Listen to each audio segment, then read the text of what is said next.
gives the right to self-determination to the people of the world.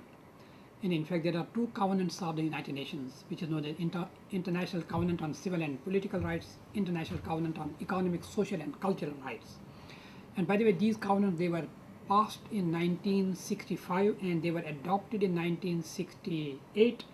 When the ratification of covenant takes place, that becomes binding on the ratifying countries subject to the reservation at the time of ratification. Both India and Pakistan, they have ratified these covenants.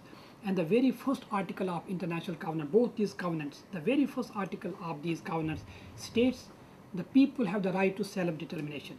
So there are people of the world, they have all the right to seek the right of self-determination. When the particular government gives to them or not, that remains to be seen. But when the people of Kashmir are demanding the right of self-determination, they are not seeking it only under UN Charter, which is very much legitimate.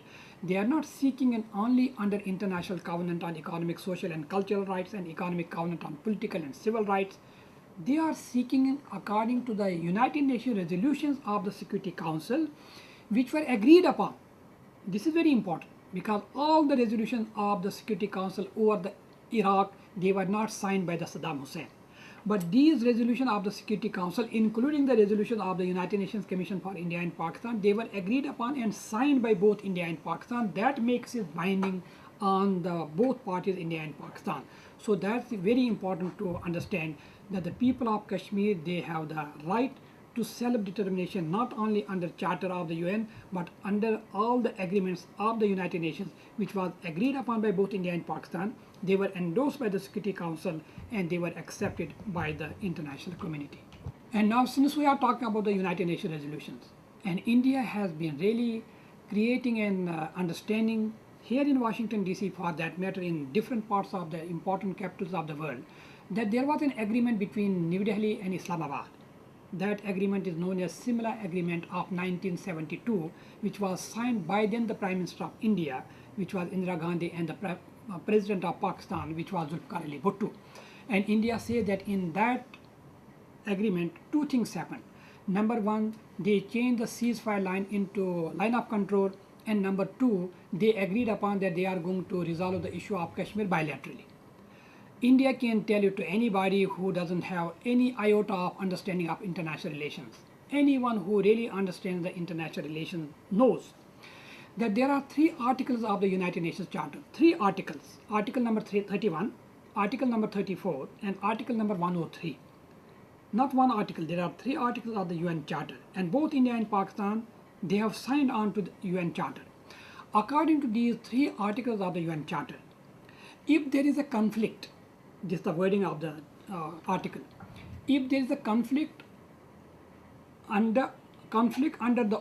there is a conflict of obligation under this charter with the UN Charter and the obligation under any international agreement, then the obligations under this charter shall prevail. What does that mean? That means that India and Pakistan have agreed under the UN to settle the issue of Kashmir. Then they have agreed bilaterally at Simla, for that matter at Tashkent, and today they can agree upon in Islamabad. They have agreed upon to make it bilateral. Now there is a conflict because United Nations makes it international issue and the Simla makes it bilateral issue. Then what will happen? Should we agree upon to Simla or should we agree upon to United Nations Security Council?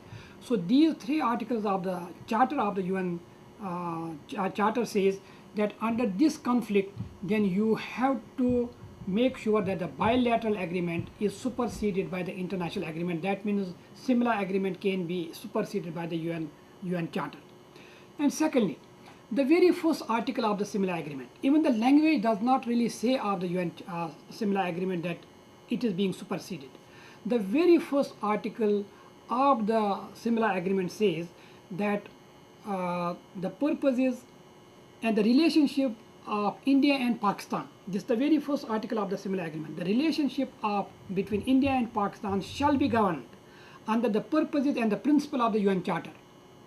Even within the Simla agreement, it is mentioned the relationship will be governed under the purposes and the principle of the UN Charter.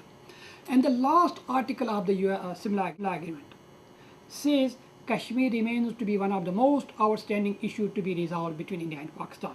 So Simla agreement does not, And secondly, similar agreement cannot supersede the United Nations resolution, while as the fact remains under all international legality, it is the international agreement which India and Pakistan have agreed, they can supersede the similar agreement. So that's why people of Kashmir should be very confident. If tomorrow India and Pakistan can agree upon anything bilaterally between India and Pakistan to settle the issue of Kashmir, if it is not according to the wishes and the will of the people of Kashmir, so it does not need to be acceptable to the people of Kashmir. And another thing I will tell you, that is that when we are talking about the UN resolutions, UN resolution has two caveats. One is the caveat of principle, one is the caveat of procedure. There cannot be, there must not be, and there should not be any compromise on the caveat of principle. But when it comes to the caveat of procedure, you can change it in the morning, you can change it in the evening. What is the caveat of principle? United Nations Security Council resolutions have agreed that the final decision of Kashmir must be decided by the people. This is the principle. Then they have given the procedure. How can they ascertain their wishes? They have given the procedure. It must be ascertained according to plebiscite. But we are saying that it does not need to be through plebiscite. It does not need to be through Raishumali. So the Kashmiri leadership, all parties Hurriyat Conference, have given an alternate proposal that if plebiscite is not applicable in 2010, but let us give a new methodology or let us give a new mechanism, and that mechanism is let the three parties sit together. India, Pakistan and the Kashmiri people. These three parties sit together is not recommended by the UN resolutions, but the people of Kashmir have agreed to that. So that's why the final decision has to be taken by the people of Kashmir. That's the final basic principle, no compromise. Whether you are a Muslim of Kashmir, you are a Hindu, you are Sikh, you are Buddhist, you are from Indian occupied Kashmir, Azad Kashmir, Gilgit-Baltistan, decision has to be taken by the people of Kashmir. Then how that decision can be taken, the mechanism can be developed in the negotiations and it can be generated by the debate and discussion. So that is what is really important here. But coming back to your question that bilateral agreement can never supersede international agreement. That's the fundamental principle of international relations because of the Article 103, Article 31, Article 34 of the UN Charter.